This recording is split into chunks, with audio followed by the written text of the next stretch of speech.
మీ మోకాల నొప్పులకు ఎటువంటి సర్జరీ లేకుండా ఎపియాన్ పెయిన్ క్లినిక్ అందిస్తున్న అత్యాధునిక చికిత్స.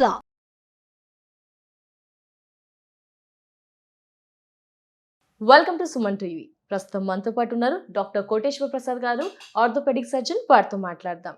ఏంటంటే మోకాళ్ళ నొప్పులతో చాలా సఫర్ అవుతున్నారా? మీలో చాలా కన్ఫ్యూజన్స్ ఉన్నాయా? ఏం చేయాలి, ఏం చేయకూడదు, నడవాలా, ఇండియన్ కమోడ్ యూస్ చేయాలా, ఏంటి, నిల్చోవాలా, ఎక్కువ వాక్ చేయాలా, చేయకూడదా, ఎలాంటి ఫుడ్ హ్యాబిట్స్ చేంజ్ చేసుకుంటే గనక మోకాళ్ళ నొప్పులు మన దరి చేరవు, వస్తే గనక ఎలాంటి జాగ్రత్తలు తీసుకోవాలి, ఇదంతా కూడా క్లియర్ ఎక్స్ప్లెనేషన్ ఇవ్వడానికి డాక్టర్ గారు అయితే సిద్ధంగా ఉన్నారండి. వారితో మాట్లాడదాం. సార్ నమస్తే. సార్ నమస్తే అండి. సార్ చిన్న వయసులో వచ్చేస్తుంది సార్, స్టెప్స్ ఎక్కువ అయితే పెయిన్ అంటున్నారు. 30+ నుంచే 30-35 బిట్వీన్ స్టార్ట్ చేసేసారు. సో వీళ్ళల్లో ఏంటంటే రకరకాల పర్సన్స్ ఉన్నారు, రకరకాల డౌట్స్ అయితే వీళ్ళు ఉన్నాయి సార్. మీరు క్లారిఫై చేయాల్సిందే సార్ ఈరోజు డెఫినెట్ గా. సో నడవాలా వద్దా సార్? దీంతో స్టార్ట్ చేద్దాం, ఎందుకంటే డే స్టార్ట్ విత్ వాక్ తోనే కదా సార్. Mobility is life. ఒక సామెత ఉంది, మొబిలిటీ ఈజ్ లైఫ్. అంటే ప్రతి మనిషి కూడా నడవాలి, నడిస్తేనే లైఫ్. మితమా అమితం అలా కూడా ఉంది. మితం అమితం ఏమీ లేదు. అలా అనుకుంటే యూనో ఆఫ్రికన్ నేషన్స్ లో ఒక్కొక్కరు యావరేజ్ 20-30 కిలోమీటర్లు ఒక బిందె నీళ్ళ కోసం నడుస్తారు రోజు. 20-30 కిలోమీటర్స్ ఒక పాట్ వాటర్ కోసం డైలీ నడుస్తారు. వాళ్ళ కాళ్ళు ఏం అరగట్లేవా సార్? ఈ డౌట్ వస్తుంది ఇమీడియట్ గా. బేసిక్ గా మన శరీరం, మన హెల్త్ అనేది మనం తీసుకునే ఆహారం, మనం తీసుకునే జాగ్రత్తలు, మనం చేసే ఎక్సర్సైజెస్ పైన మన డిపెండ్ అయి ఉంటుంది. జిమ్ కి వెళ్తున్నారు చాలా మంది, జిమ్ కి వెళ్ళిన వాళ్ళందరికీ కండలు ఫుల్ వచ్చేస్తున్నాయి కదా. మరి మీకు నాకు ఎందుకు రావట్లేదు? మనం వెళ్ళట్లేదు కాబట్టి, మనం సరిగ్గా చేయట్లేదు. అలానే అందరూ జిమ్ కి వెళ్ళమని చెప్పట్లేదు. బాడీ అనేది మనం ఎట్లా కండిషన్ చేసుకుంటే అట్లా కండిషన్ అవుతుంది. మనం ఎట్లా తింటే అది అంత న్యూట్రిషన్ బాడీకి ఇస్తుంది. ఎక్కువ తింటే లావ్ అవుతాం, తక్కువ తింటే వీక్ అవుతాం. మోడరేట్ గా తింటే అన్ని సరిపడా శరీరానికి వస్తాయి. అదే విధంగా ఎక్సర్సైజెస్ కూడా చాలా చాలా ఇంపార్టెంట్ బాడీకి. తక్కువ ఏజ్ లో నొప్పులు ఎందుకు వస్తాయి? బికాస్ బోన్స్ వీక్ అయిపోవటం వల్ల, బికాస్ మజిల్స్ వీక్ అయిపోవటం. బోన్స్ ఎందుకు వీక్ అవుతున్నాయి? సరిగ్గా తినకపోవటం వల్ల, సరిగ్గా లైఫ్ స్టైల్ లేకపోవటం వల్ల. మజిల్స్ ఎందుకు వీక్ అవుతున్నాయి? Again same thing, no exercise, వీటి వల్ల. సో ఇవన్నీ కూడా కాంబినేషన్. ప్రతి ఏజ్ వాళ్ళు ఒక సర్టైన్ అమౌంట్ ఆఫ్ ఎక్సర్సైజ్ వాళ్ళ ఏజ్ని బట్టి మోడరేట్గా చేసుకుంటూ ఉండాలి. అది very very very important. At the same time మారుతున్న ఏజ్ని బట్టి వాళ్ళకున్న రోగాలు కానీ, ప్రీ ఎగ్జిస్టింగ్ కండిషన్స్ కానీ మైండ్లో పెట్టుకొని వాళ్ళ డయట్, తర్వాత వాళ్ళ లైఫ్ స్టైల్ ఇవన్నీ మార్చుకుంటే జనరల్గా ఏ ఏజ్ గ్రూప్ వాళ్ళైనా మోకాళ్ళ నొప్పుల నుంచి బయటపడటానికి అవకాశం ఉంది. అలానే కొన్ని మెడిసిన్స్ వాడతాం, కొంతమంది కొన్ని ఫుడ్స్ అవాయిడ్ చేయమని చెప్తాం. ఎస్పెషల్లీ చింతపండు, కందిపప్పు ఇవన్నీ కొంచెం తగ్గించమని చెప్తాం, ఇది జాయింట్ త్వరగా అరిగిపోతుంటే. సో మనం ఇందాక డిస్కస్ చేసినట్టు ఒక మోకాళ్ళ నొప్పి అనేది ఒట్టి దీని వల్ల కాదు, రకరకాల ప్రాబ్లమ్స్ వల్ల మోకాళ్ళ నొప్పులు వస్తాయి. కాకపోతే మన చేతులారా చేసుకునే ప్రాబ్లమ్స్ ఇవి. ఇది లైఫ్ స్టైల్ సరిగ్గా లేకపోవటం, మజిల్ స్ట్రెంగ్త్ సరిగ్గా లేకపోవటం వల్ల వచ్చే ప్రాబ్లమే ఈ మోకాళ్ళ నొప్పులు అనేది వస్తాయి. ఓకే సార్, మోకాళ్ళ అరుగుదల కూడా ఎక్కువగా చూస్తున్నాం కదా సార్. ఏమేమి మిస్టేక్స్ చేస్తున్నారు అందరూ కూడా? బాగా రెగ్యులర్ గా ఎక్కువ మోకాళ్ళ అరుగుదల ఎక్కువ మందిలో చూస్తున్నాం కింద కూర్చునే వాళ్ళకి. అంటే అండ్ ముస్లిం సోదరులో ఎక్కువ నమాజ్ ప్రేయర్స్ నమాజ్ చేస్తుంటారు కిందకి కూర్చొని. వాళ్ళు డైలీ, మన ఇండియాలో అయితే ఎక్కువ మంది ఎలా 5 times చేస్తారో లేదో తెలియదు, కానీ ఈ బాగా అరబ్ నేషన్స్ నుంచి, ఆఫ్రికన్ నుంచి వచ్చేవాళ్ళు రోజుకి 5 to 7 times ఐ థింక్ ఉంటుంది వాళ్ళు. అది కింద కూర్చొని చేస్తారు. చాలా స్ట్రెయిన్ అవుతుంది, చాలా చాలా స్ట్రెయిన్ అవుతుంది. ఎస్పెషల్లీ వాళ్ళ కమ్యూనిటీలోనే ఎక్కువ ఈ ప్రేయర్స్ అనేవి కింద కూర్చొని చేయటం వల్ల వస్తుంది. అయితే వాళ్ళకి నేను సజెస్ట్ చేసేది ఏంటంటే, కొంచెం అలా కింద కూర్చోకుండా కొంచెం హైట్లో కూర్చొని ప్రేయర్ చేస్తే మంచిది.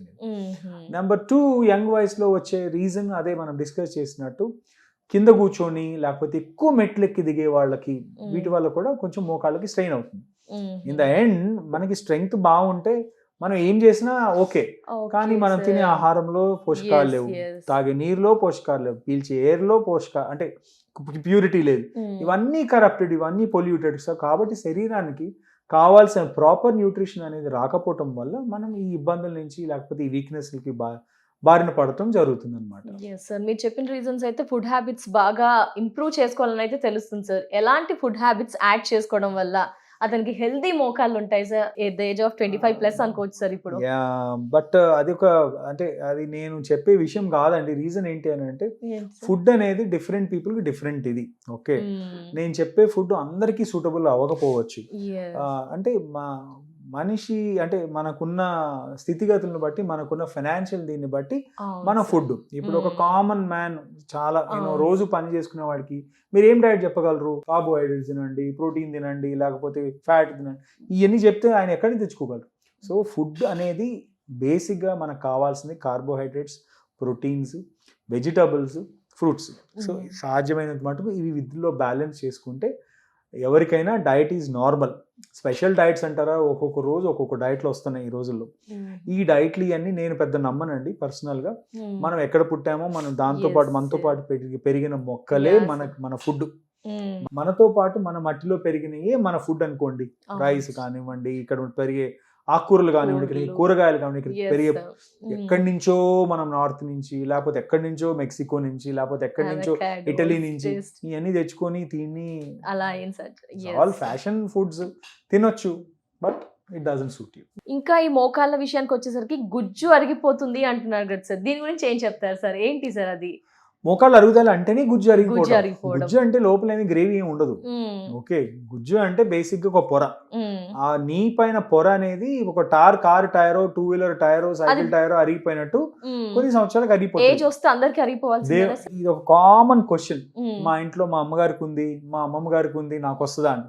ప్రతి మీ అమ్మమ్మ గారికి 60 ఏళ్ళు వచ్చినట్టు మీ అమ్మగారికి కూడా 60 ఏళ్ళు వస్తాయి, మీకు కూడా ఒక 60 ఏళ్ళు వస్తాయి. 60 ఏళ్ళు వచ్చినప్పుడు ఎవరికైనా మోకాలు అరుగుదల అవ్వాల్సిందే. సో కామన్ గా ఈ అరుగుదల అనేది ఏజ్ తర్వాత స్టార్ట్ అవుతాయి. నేను చాలా హెల్తీ ఫ్రీక్ పర్సన్ సార్, నా మోకాలు అరగొద్దు అంటే అరగకుండా ఉండగలుగుతాయా సార్? దానికి బాగా డైట్ చేస్తాను, మంచి ఎక్సర్సైజ్ చేయొచ్చు. దానివల్ల క్వాలిటీ ఆఫ్ బోన్ అనేది పెరిగితే మేబీ కొంత ప్రొలాంగ్ చేయొచ్చు, కానీ అరుగుదల అనేది ఆపలేం. ఓకే సార్, సో మొత్తానికి మంచి ఫుడ్ అండ్ వర్క్అవుట్స్ తో కొన్ని కాంప్లికేషన్స్ అయితే తగ్గించుకోవచ్చు అంటారు. సో ఈ కమోడ్స్ విషయంలో కూడా ఒకసారి ఏంటి సార్ క్లారిటీ? ఒకప్పుడు ఇండియన్ టాయిలెట్ చాలా బాగా, Indian toilet, there are only 2 toilets in the world, western toilet, Indian toilet. No China, no Pakistan, no Sri Lanka, ఇన్ని రకాలు ఏం లేవు కదా. Indian toilets around the world. So Indian toilet especially good for good for gut cleansing, అంటే large gut emptying కి ఆ position అనేది one of the best. Okay sir. But ఏంటి అంటే ఈ రోజుల్లో అగైన్ మనం ఈ లైఫ్ స్టైల్ కి అలవాటు పడిపోయి బోన్ స్ట్రెంగ్త్ తగ్గిపోయి, మజిల్ స్ట్రెంగ్త్ తగ్గిపోయి, ఆ ఇండియన్ టాయిలెట్ ఎక్కువ వాడటం వల్ల మోకాళ్ళ పైన ఎక్కువ ప్రెషర్ పడటం జరుగుతుంది. ఈ రోజు కూడా నేను ఒక యంగ్ లేడీ, ఒక 40 years old యంగ్ లేడీ వస్తే సేమ్ ఇండియన్ టాయిలెట్ వాడుతున్నాను, కూర్చుంటే లేవలేకపోతున్నాను, చాలా నొప్పులు వస్తున్నాయి అన్నాడు. సో రీజన్ ఏంటి అని అంటే ఇండియన్ టాయిలెట్ ప్రాబ్లం కాదు, మనకుండే బోన్స్ మజిల్ స్ట్రెంగ్త్ లేకపోవడం ఇస్ ద ప్రాబ్లం. అలాంటి టైంలో తనకి ఏం సజెస్ట్ చేశారు సార్ మీరు? నేనైతే వెస్టర్న్ టాయిలెట్ కన్వర్ట్ చేసుకోవడం ఇంకా అదే బెస్ట్ అంటారా సార్? అదే అంటే ఇవన్నీ వాళ్ళు ఎప్పుడు మజిల్ స్ట్రెంగ్త్ పెంచుకోవాలి, ఎప్పుడు బోన్ స్ట్రెంగ్త్ పెంచుకోవాలి, దాని బదులు అంత పెద్ద కాస్ట్ కూడా అవ్వదు. అది ఇంక ఎఫర్ట్ చేయలేని వాళ్ళకి ఏంటంటే కొన్ని జాగ్రత్తలు చెప్తాం, ఇలా చేయండి అట్లా చేయండి, బోన్ స్ట్రెంగ్త్కి కొంచెం మంచి, అవి more expensive. In fact long term plan కదా అవన్నీ. ఇప్పుడే వెంటనే ఏమి బోన్స్ ఏం స్ట్రాంగ్ అయిపోయి వెంటనే మజిల్స్ ఏం స్ట్రాంగ్ అయిపోవు కదా. Yes sir. మరి ఎక్సర్సైజ్ వర్కౌట్స్ కంపల్సరీ వీటికి సంబంధించి మోకాళ్ళ నొప్పులతో సఫర్ అయ్యేవారు ఏదైనా అవాయిడ్ చేయాలి. Weight management extremely important. Weight ప్రతి పర్సన్ వెయిట్ అనేది మోడరేట్ గా, అంటే వాళ్ళు క్యారీ చేసే వెయిట్ ఒక్కొక్కళ్ళు. ఇప్పుడు మనం ఇక్కడే 4 ఉన్నాం అనుకోండి, మీరు ఒక 40 kgs ఉన్నారు, నేను ఒక 70-80 kgs ఉన్నాను, ఆయన ఒక 30 kgs ఉన్నారు, ఇంకా అట్లా ఇక 4 రకాల వెయిట్స్ ఉన్నారు. ఈ స్టాటిక్ వెయిట్ అనేది ప్రతి ఒక్కరికి డిఫరెంట్ ఉంటుంది. ఈ వెయిట్ ఉన్నంత మటుకు ప్రాబ్లం లేదు. ఒక్కొక్కసారి 100 kgs ఉన్న వాళ్ళకి కూడా మోకాళ్ళ నొప్పులు ఉండవు. They will develop pain when they gain weight or when they వాళ్ళ బోన్ లో శక్తి తగ్గిపోతాయి. సో ఏ ఒక్కళ్ళ వెయిట్ దాని వల్ల కాంట్రిబ్యూటింగ్ ఫ్యాక్టర్ కాదు, but sudden changes in body weight may effect the knee joints. Weight వల్ల జనరల్గా బరువు ఎక్కువ ఉండడం వల్ల మోకాళ్ళ మీద పడుతుంది. లేదు, మన బాడీ తగ్గట్టే మన బాడీ బోన్స్ కూడా స్ట్రాంగ్ గా ఉంటాయి. సో ఫైనల్లీ ఏంటి సార్, అయితే మోకాళ్ళ నొప్పులు రాకుండా కానీ ఉన్న వాళ్ళైనా వాకింగ్ చేసుకోవచ్చు అంటారు? తప్పకుండా చేసుకోండి, వాకింగ్ చేసుకోండి. నొప్పులు వచ్చినప్పుడు కొన్ని జాగ్రత్తలు తీసుకోండి. ఒక ఏజ్ తర్వాత బోన్స్ వీక్ అయితే దానికి సంబంధించిన సప్లిమెంట్స్ తీసుకోండి, ఎక్సర్సైజ్ చేసుకోండి, బోన్ పైన లోడ్ పడకుండా చూసుకోండి. Definitely sir. Thank you so much sir. Welcome.